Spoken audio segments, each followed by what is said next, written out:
ಇನ್ನು ದೇವನಹಳ್ಳಿ ತಾಲೂಕಿನ ದೊಡ್ಡಪ್ಪನ ಹಳ್ಳಿ ಮತ್ತು ಕನ್ನಮಂಗಲ ಪಾಳ್ಯ ಗ್ರಾಮದಲ್ಲಿ ಮೂಲಸೌಕರ್ಯಗಳ ಕೊರತೆ ತೀವ್ರವಾಗಿ ಕಾಡುತ್ತಿದೆ. ಹಿರಿಯ ಸಚಿವ ಎಚ್.ಕೆ. ಮುನಿಯಪ್ಪ ಅವರ ಕ್ಷೇತ್ರಕ್ಕೆ ಸೇರಿದ ಈ ಗ್ರಾಮಗಳ ಪ್ರಮುಖ ರಸ್ತೆಗಳು ಸಂಪೂರ್ಣ ಹದಗೆಟ್ಟಿದ್ದು ಸಂಚಾರ ದುರಸ್ತವಾಗಿದೆ.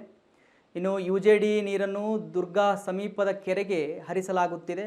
ಪರಿಸರ ಮಾಲಿನ್ಯ ಮತ್ತು ಸಾರ್ವಜನಿಕ ಆರೋಗ್ಯದ ಬಗ್ಗೆ ಗ್ರಾಮಸ್ಥರು ಆತಂಕ ವ್ಯಕ್ತಪಡಿಸಿದ್ದಾರೆ. ಈ ಸಮಸ್ಯೆಗಳ ಬಗ್ಗೆ ಸೂಕ್ತ ಕ್ರಮ ತೆಗೆದುಕೊಳ್ಳಬೇಕು ಅಂತ ಹೇಳಿ ಸ್ಥಳೀಯರು ಆಗ್ರಹಿಸ್ತಾ ಇದ್ದಾರೆ. ರಸ್ತೆ ಕಿತ್ತಾಕಿ 8-9 ತಿಂಗಳಾಯಿತು.